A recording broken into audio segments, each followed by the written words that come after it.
what vacation looks like.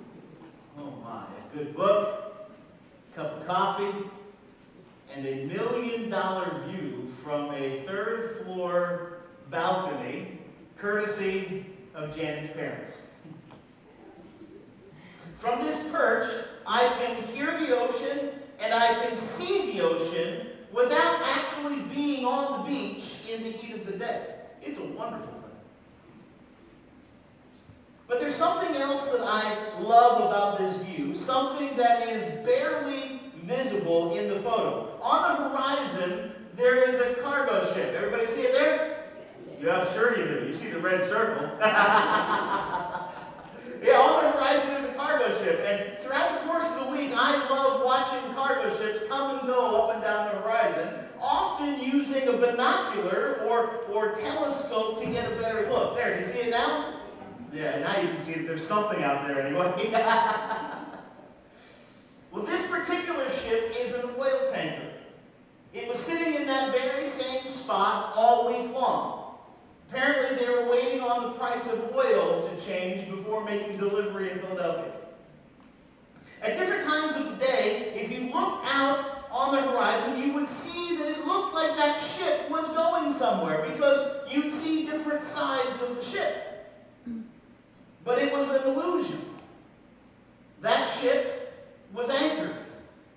And the movement of the ship was simply the influence of the tides changing the position of that ship on its anchorage.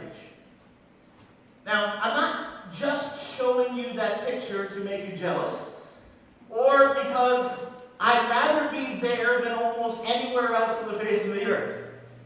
As I think about that ship, I'm reminded that if we're not careful, all of us can end up just like it. Our lives are constantly being impacted by the tides of life. Family responsibilities, work responsibilities, community responsibilities, church responsibilities. If someone were to look at us from time to time, it might seem like we're going somewhere. But in reality, we're anchored. We're being impacted by the tides, but we're going nowhere. Sometimes we can find ourselves in that position for years. This summer, we have been studying the book of 1 Samuel together. It's the story of the throne in Israel. As we come close to the end of the book, it's time for David to transition from being an outcast to being a rising star. But that's not going to happen while David just sits back and waits for God to do something special. Now, instead, what we're going to see as we walk through a variety of episodes this morning, we're going to see that God guides David as he takes the next step. So I invite you to grab your Bible and join me at 1 Samuel chapter 25. That's where we're going to pick the story up this morning. If you didn't bring a Bible with you this morning, that's not a problem. There's a Bible in the rack right in front of you. You are more than welcome to use that one. In fact, if you don't have a Bible at home, please feel free to take that one with you so that you have a Bible to use not just on Sundays, but all week long. By the way, if you haven't been to the church website lately at PrinceStreetChurch.com, I want to encourage you to go there. We've completely updated the site. On the front page, you will now be able to see a news feed that you can subscribe to so that the news from Prince Street Church gets sent directly to you. You'll also find a calendar that you can subscribe to so that when events are added to the calendar, they're automatically added to yours. It's a really cool thing. Derek Bostic is awesome in redesigning this thing. You'll also find on that front page some Bible study tools and a variety of other links that are there to help you take your next step. So if you haven't been to the website, PrinceStreetChurch.com, I want to encourage you to go there sometime over the weekend. Take a look. Let us know what you think. And by the way, if you missed the sermon from this series while we were at Rose Grove, it's on there too. Right on the front page, you'll be able to find it. It even has video. Cool. Again, PrinceStreetChurch.com. Hope you have a chance to get there this week. As chapter 25 opens, a significant event happens in the life of Israel. You remember Samuel? Yeah? Samuel is that great prophet and priest that God raised up to lead Israel through a season of repentance and renewal. Well, he dies. And all of Israel gathers together to mourn his death. We don't know exactly how long that season of mourning lasted. Typically, somewhere between 2 weeks and a month to 6 weeks. Somewhere in that ballpark. But when it's over, David heads back out to the hills where he's hiding from Saul. Life on the run has been difficult for Saul and his men. I mean, just put yourself in their position. Imagine having to feed 600 people in the desert. And you thought your family reunions were tough. You know? It's a tough situation that David and his men have been in.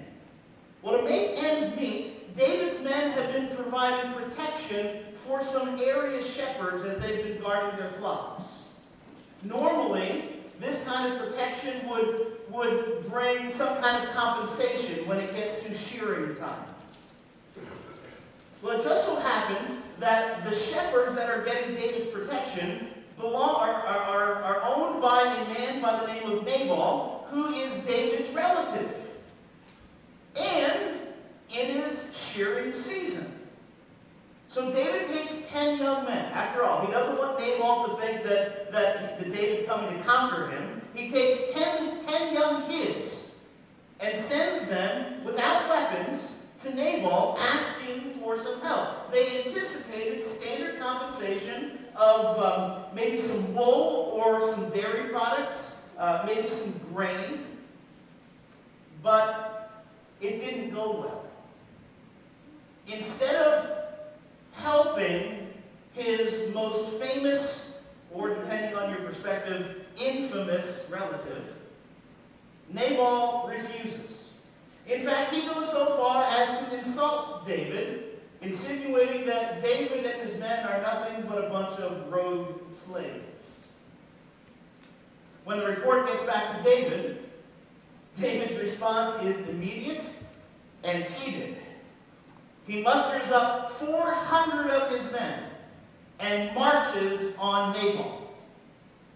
David vows to get revenge, killing Nabal and all of the men associated to Nabal. Well, thankfully, Nabal's wife, Abigail, hears about her husband's foolishness. She immediately orders that her own servants gather up some supplies and send them ahead of her, and then, without telling her husband what she's doing, she mounts up on her own donkey and rides out to meet David. It's a scandalous move. Let's face it, a clandestine meeting with your husband's enemy without your husband's knowledge is not exactly standard operating procedure for a wife in the ancient Near East. All right? This is, no one could have imagined this happening. But Abigail's outrageous behavior ends up saving the day. David relents, and Abigail returns home. The next morning, when Abigail tells her husband about what she's done, Nabal literally has a stroke. And 10 days later, God strikes Nabal dead. It's important to note that distinction. Nabal does not die from the stroke. He dies because God strikes him dead. You'll have to read the text to see the details in chapter 25. Now, when David hears about what has happened, his response demonstrates that David understands exactly what has gone on. Here's 1 Samuel chapter 25, verse 39. David says, "He has kept his servant from doing wrong and has brought Nabal's wrongdoing down on his own head." See, Nabal's response was foolish. His contempt for David deserved punishment. But it wasn't David's job to get revenge. Doing so would have made David just like Saul, who, when people didn't do what he wanted them to do, he just went off and killed them. Instead, the midst of David taking his next step, even though it was a wrong step, God kept David from sin. And as a result, David ends up getting a wife who is intelligent, who is rich, and according to the Bible, is drop-dead gorgeous. That would be the very new Pastor Jim version. But just read the text, and it makes it clear. David's star is clearly on the rise as God guides him in taking his next steps. Sometime after that, Saul returns to pursuing his personal vendetta against David. Tribal spies inform Saul of David's location, and so Saul musters up his 3,000 special forces and marches out. He establishes a camp at the best spot possible from a military standpoint. It is a location that provides maximum security, a strategic view of the area, and effective and efficient movements for his troop. Remember, Saul is a military giant, but a spiritual infant. When evening comes, Saul goes to sleep, confident and at peace, knowing that his security forces make it so that nobody could ever touch him. David knows exactly what's going on. Scouts have told him what's happening. He's gone out to see it for himself. For David, it looks bad. Some of us might spend the night worrying. Not David. Instead of spending the night worrying about what might happen next, David takes action. He takes his next step. Accompanied by his neighbor or by his nephew, David slips past the Israelite troops right up to Saul's head.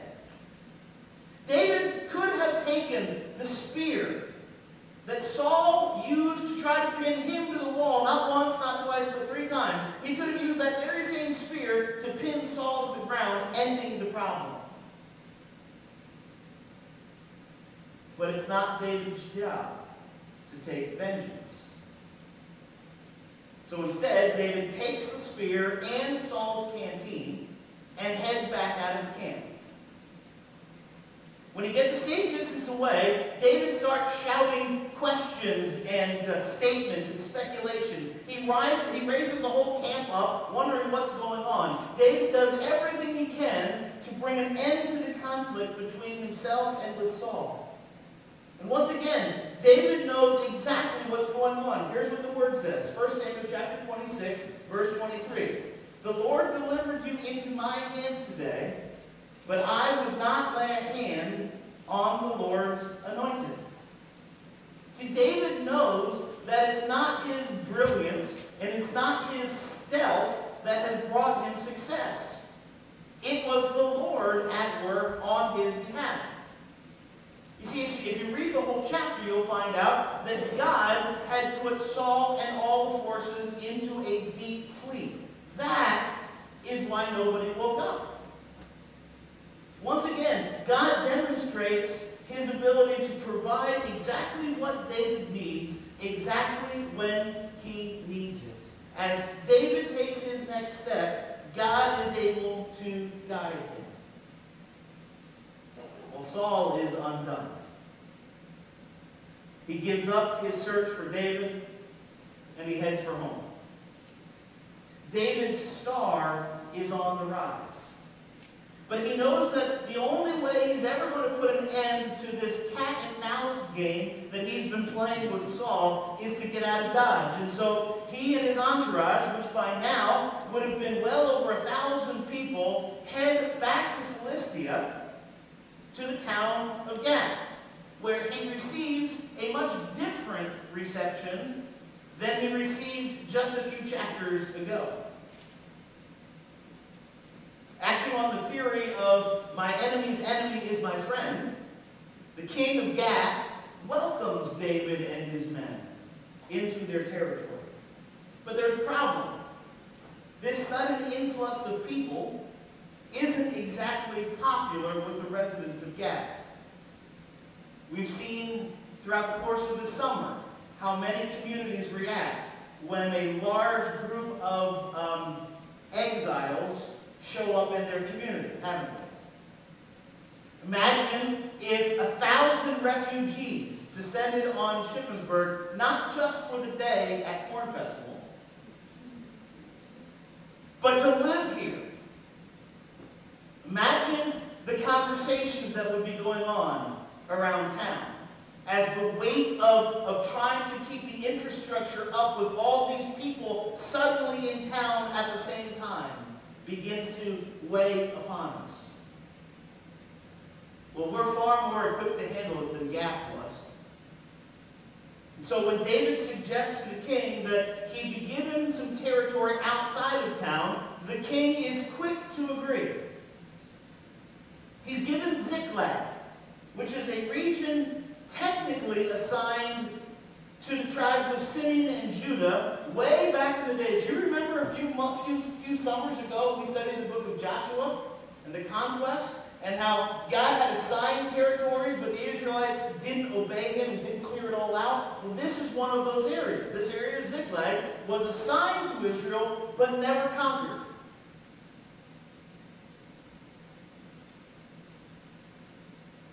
While living there, David uses the opportunity not only to get relief from Saul, but to learn iron tactics, learn iron-making skills and military tactics from the Philistines, and to pad his own bank account. David gathers up a huge amount of resources by raiding the neighboring territories around them. Here's what happens. 1 Samuel chapter 27, verses 8 and 9. It's on the back of your note sheet and on the screens. Now David and his men went up and raided the Geshurites, the Girzites, and the Amalekites. Whenever David attacked an area, he did not leave a man or woman alive, but took sheep and cattle, donkeys and camels, and clothes. Now what I want to point out to you is that these are not random cities. Each of these three cities are areas that the Israelites were ordered to conquer back in the conquest with Joshua, but that they didn't do. That means all of these areas are still under the Cherem order. I'm going to miss it when we leave 1 Samuel, because I'm not going to be able to do that thing anymore. Right? Remember the Cherem order. It is divine punishment for a season of persistent, unrepentant sin. All right? These cities are still under God's order to destroy. David is actually accomplishing something that should have happened generations ago. He's gathering up great resources. He's gathering up territories. David's star is on the rise. And as today's episode comes to a close, we see now that the Philistines are back on the warpath.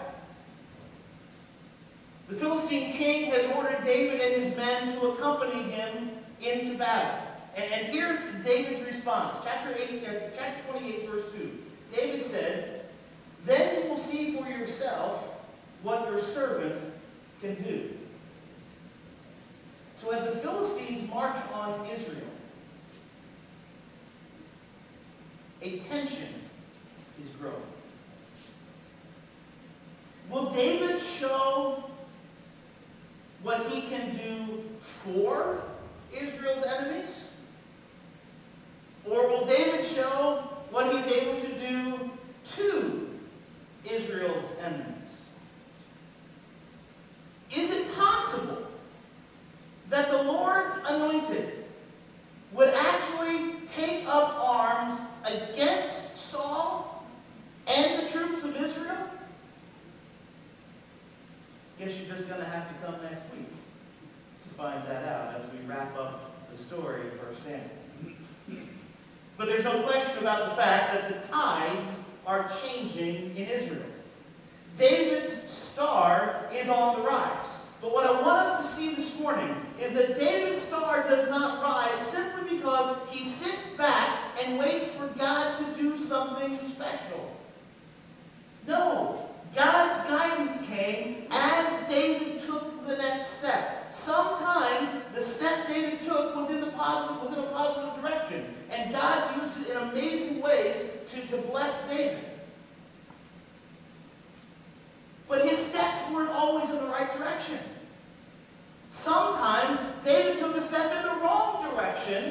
And God is able to correct him and bring him back into line. But at each step of the road, it wasn't God doing something for David and David just receiving the blessings of God. No, it was David taking his next step. And as David took his step, God's guiding hand led him into the future God had for him. Now here's why that's so important for us to understand. I told you at the beginning that I think many of us are like that oil tanker off the coast of Bethany. The tides of life are constantly impacting us, shifting us from side to side. On the surface, if we only see each other every so often, it might seem like we're headed somewhere.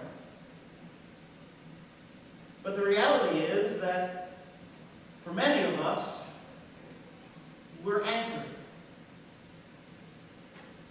The change in direction is simply us pivoting on our anchorage. We haven't gone anywhere in a very long time. We talked about that tanker to some of the folks who were the residents of Bethany Beach. And we found out, again, that the reason they were anchored there was because they were waiting for the price of oil to change, making it more lucrative for them to sell out to offload their resources. But there was another reason. See, in that exact spot, the crew was able to pick up internet access and satellite TV. They could have anchored anywhere up and down the coast, but they found a comfortable spot. They found a spot where life was easy. And they just sort of kicked back and waited for something to happen to them. Have you been there? I have. I found very comfortable places in life. And I've set down anchor. And I've said, I want to just stay right here. Because it's comfortable here. Perhaps you watched me pivot with the tides, thinking, man, Pastor Jim's really going somewhere. But the reality is, there have been times in my life where I'm just anchored, going absolutely nowhere, allowing the tides of life to simply have me pivot on my anchor. But as I think about the example from David's life, an important truth has struck me. Simply that God can't pilot an anchored ship.